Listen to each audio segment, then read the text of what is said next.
Sabe, tem certas coisas na vida que a gente faz totalmente no automático, né? Totalmente. Tipo, escovar os dentes, o caminho para o trabalho.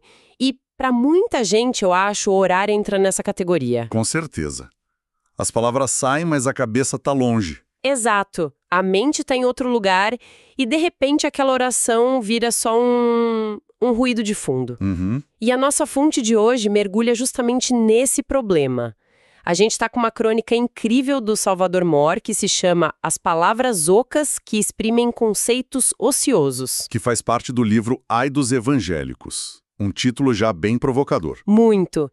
E a proposta dele é ousada. Ele pega talvez a oração mais famosa do mundo, o Pai Nosso, e, assim, desmonta ela peça por peça. Ele mostra que, longe de ser só uma fórmula para a gente repetir sem pensar, ela é, na verdade, um roteio radical, sabe? Cheio de pedidos que deveriam deixar a gente bem desconfortável. A ideia não é confortar, é desafiar. Exatamente. A nossa missão aqui é explorar como essas palavras, que parecem tão simples, na verdade escondem renúncias e compromissos que, olha, podem virar a nossa vida de cabeça para baixo. É uma análise muito provocadora. O ponto de partida do Mor é aquela instrução de Jesus, sabe? Logo antes de ensinar a oração. A de não usar vãs repetições. Isso. E o autor argumenta que o Pai Nosso não é uma proibição à repetição. Pelo contrário, é o antídoto contra a repetição vazia. Então a questão não é se a gente repete. Não, é o que acontece dentro da gente quando a gente repete. Para ele, essa oração é uma ferramenta potentíssima para desenvolver o que ele chama de inteligência espiritual. Quase um roteiro de autoexame. Exatamente. Então vamos entrar nisso, porque é aqui que a análise dele começa a mexer com as nossas certezas. Ele diz que a oração já começa, assim, nos forçando a ir contra a nossa própria natureza. Já começa quebrando tudo. Total. As 3 primeiras petições, segundo Mor, não são bem pedidos. São, na verdade, 3 gigantescas renúncias. Renúncias. Essa palavra é chave. É a chave. A primeira, Pai nosso que estais nos céus, santificado seja o vosso nome. Olha, a minha primeira leitura disso sempre foi de reverência, de respeito. Mas ele vai muito além. Muito além.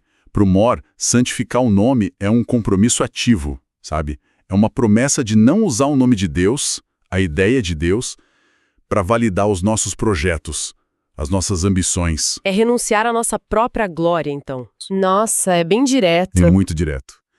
A santificação do nome do Pai, na visão dele, passa diretamente pela santificação da nossa própria vida, da nossa missão. É uma declaração de propósito. Tipo, não estou aqui para construir o meu monumento. Mas para refletir algo maior do que eu, entendi. Ok, então o primeiro passo é abrir mão da nossa própria glória, do ego. Mas o Mori argumenta que a renúncia seguinte é ainda mais desafiadora. Porque mexe com a nossa necessidade de controle. Exato. Ele aponta para o pedido, venha a nós o vosso reino. A gente está pedindo por um reino que não é nosso, cujas regras a gente não criou. Pois é. E ele faz questão de desfazer umas interpretações meio comuns, né? Sim. Não se trata de pedir por um império teocrático aqui na Terra, ou uma fuga para um lugar mágico. O que se pede, segundo Mor, é pela vinda de um reino de paz e de uma justiça que não seja mera justiça. Uma justiça que vai além da lei dos homens, então. Uma justiça que restaura. Exato. E na prática, ao dizer isso, a gente está admitindo que a nossa visão de um mundo ideal é limitada, talvez até falha, e a gente se abre para uma visão superior, é abrir mão do nosso plano perfeito. O que nos leva à terceira renúncia, que parece ser o clímax dessa primeira parte. Seja feita a vossa vontade, assim na terra como no céu. Aí não tem mais metáfora, é na lata. É direto. E o Mor descreve a dificuldade disso de um jeito muito humano. Ele diz que esse pedido é demais para nós que somos de ter tantas vontades insaciáveis. Essa honestidade dele é o que torna o texto tão forte. Ele não trata a gente como um ser super espiritual. Ele reconhece a nossa natureza. Aquela atitude do quero, posso e mando, que a nossa cultura celebra tanto, é, segundo ele, o oposto direto dessa súplica. É a renúncia final ao poder, ao controle. É. Uma rendição, mas no melhor sentido da palavra. É confiar que o maestro sabe a música inteira, sabe? enquanto a gente só conhece a nossa pequena parte no instrumento. Ok. Então a oração começa com essa demolição do nosso ego, a gente renuncia à nossa glória, ao nosso plano e à nossa vontade. Isso. Depois disso, a oração parece que muda de tom. Ela meio que desce do céu para a terra com o pedido pelo pão. Você mencionou que ele toca nesse ponto também. Sim, e há um detalhe que muitas vezes passa batido, mas que o Moore acha fundamental. O pedido é pelo pão nosso de cada dia. O plural. O plural aqui é tudo. Não é o meu pão. Antes mesmo de chegar no tema do perdão, a oração já coloca a gente numa comunidade. Força a gente a reconhecer que a nossa necessidade está ligada à do outro. Perfeito. O Moore interpreta isso como um forte compromisso social ali, embutido no centro da oração. É um lembrete de que espiritualidade não é um caminho solitário. Entendi. Isso muda a perspectiva de tudo que vem depois. Primeiro a gente se reconhece como parte de um todo, para só depois lidar com as fraturas desse todo. Exato. E é aí que a gente chega na parte que o próprio Salvador Moore confessa que por muito tempo era a primeira que ele queria pular. Ah, essa parte. Ele diz: perdoa as nossas dívidas, assim como nós perdoamos os nossos devedores. A forma como ele constrói o argumento aqui é, para mim, o coração da crônica. É o trecho mais custoso, como ele mesmo diz, mas também o que gera o resultado mais profundo. O que torna a análise dele tão impactante é a vulnerabilidade.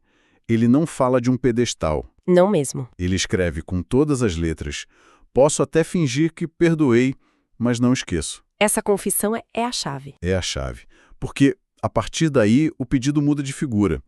A gente não está mais simplesmente pedindo a Deus que nos perdoe.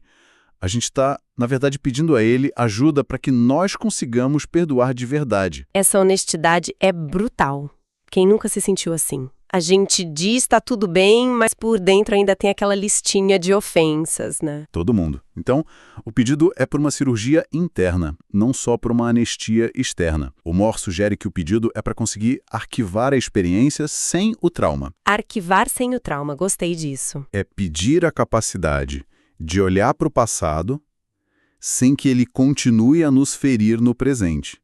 E a libertação que isso gera é, antes de tudo, para quem perdoa. Para nós mesmos. Para nós. Ele usa uma imagem muito poderosa.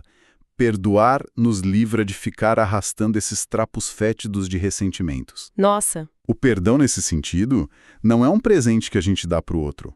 É uma liberdade que a gente dá para a gente mesmo. E a condição que a oração impõe é o que a torna tão desconfortável. Assim como nós perdoamos, não é uma negociação, né? De jeito nenhum. É um espelho. Um espelho é isso. A gente está pedindo a Deus que aplique na gente o mesmo critério que a gente aplica nos outros. Isso é aterrorizante. Aterrorizante e, ao mesmo tempo, um mecanismo de autoavaliação genial. A oração vira um diagnóstico. Como assim? Ao dizer essas palavras com sinceridade, a gente é forçado a olhar para dentro e perguntar: como eu tenho tratado as pessoas que me ofenderam? Com misericórdia ou com rigor? É um bater na porta do nosso endurecido coração, como ele diz. Exatamente. É a parte da oração que exige a maior coragem e, talvez por isso, a que ofereça a maior chance de cura. Não dá para passar por essa frase de forma mecânica sem se sentir um pouco hipócrita. Se a gente não estiver disposto a fazer a nossa parte, né? Pois é. Depois dessa jornada interna tão intensa, a oração caminha para o fim. E o encerramento na leitura do Moore é uma declaração de completa impotência. É o reconhecimento final da nossa fragilidade. E não nos deixeis cair em tentação, mas livrai-nos do mal. Não parece uma promessa de que seremos fortes, mas o contrário, né? É exatamente o contrário. É a confissão de que se a gente for deixado por nossa conta, a chance de cair é enorme. E para ilustrar isso, o Moore usa uma história pessoal da avó dele que é, assim, fantástica. Oh, conta pra gente. A avó dele, a Rosa, viveu uma história de amor contrariada. Ela foi obrigada pela família a se casar com o avô do autor, um homem chamado Chico Lopes. Certo. Mas o grande amor da vida dela era o irmão dele, o de olhos verdes. Nossa. Ela se casou, teve muitos filhos com o marido, foi uma esposa fiel a vida inteira, e o Moore, já adulto, fica imaginando a luta interna daquela mulher. Ele se pergunta quantos atalhos Deus precisou criar no caminho dela para que ela se mantivesse fiel. Uau! Quantas vezes o cunhado de olhos verdes precisou viajar, ou ficar doente, ou simplesmente se atrasar para um encontro para que a tentação não se concretizasse. Isso dá uma dimensão muito real ao pedido. E a expressão que ela usava, um regionalismo que o humor resgata, resume tudo. Quando ela queria que algo fosse evitado, que um caminho perigoso fosse desviado, ela dizia: Que Deus ataie. É genial. Isso vira a ideia de resistir à tentação de cabeça para baixo, não é? Totalmente. A imagem que a gente costuma ter é a do herói enfrentando o mal de peito aberto. Mas essa súplica é outra coisa. É o oposto. Mora interpreta o final da oração exatamente como esse pedido da avó. A gente não está pedindo superpoderes para lutar contra o dragão. A gente está pedindo para nem encontrar o dragão. Exato. A gente está pedindo a Deus que nos faça pegar um desvio. É pedir um atalho, uma desculpa, uma chance de não dar sopa pro azar. É o reconhecimento humilde de que se a oportunidade errada aparecer no momento errado, talvez a gente não resista. E o pedido é, por favor, muda o cenário, desvia o caminho, me proteja de mim mesmo. Moore chama isso de o grito de socorro final, a admissão de que, sozinhos, não conseguimos. Isso humaniza a jornada espiritual de uma forma que eu raramente vi. Tira aquele peso da perfeição, da infalibilidade. A oração, então, não é uma demonstração de força. É um contínuo reconhecimento de necessidade. O ciclo se completa. Começa com a renúncia do eu, passa pelo desafio de viver em comunidade e perdoar, e termina nessa completa dependência. Então, depois de toda essa análise, o que tudo isso significa? Qual é o propósito final da oração, segundo Moore? Bom, ele volta ao ponto inicial. Deus já sabe do que a gente precisa. Portanto, a oração não serve para informar a Deus. Certo. E aí vem a frase categórica dele. A oração é mais útil ao suplicante que a Deus. É um espelho. Um espelho. Uma ferramenta para que nós nos entendemos melhor.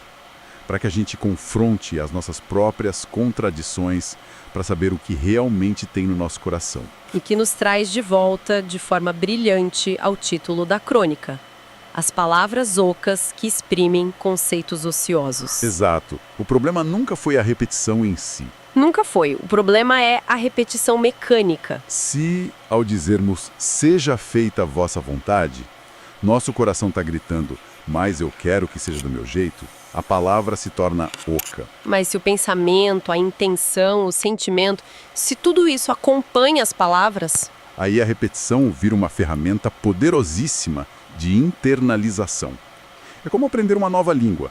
No começo a gente traduz, mas com o tempo e a repetição, a gente começa a pensar naquela língua. A gente passa a pensar nesse novo sistema de valores. Baseado na renúncia, no perdão e na dependência. No fim, fica claro que a intenção do Moore não é criar uma nova regra de como orar, né?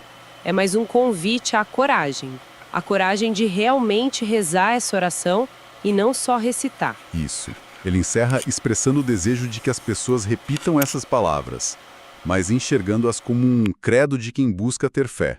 Um roteiro para uma vida que, como a gente viu, é o oposto do que o mundo geralmente nos prega. Para quem ficou com vontade de ler o texto na íntegra, a fonte que usamos hoje foi a crônica As Palavras Ocas que Exprimem Conceitos Ociosos, de Salvador Moore, que está no livro Ai dos Evangélicos. E essa análise toda nos deixa com uma reflexão final, eu acho.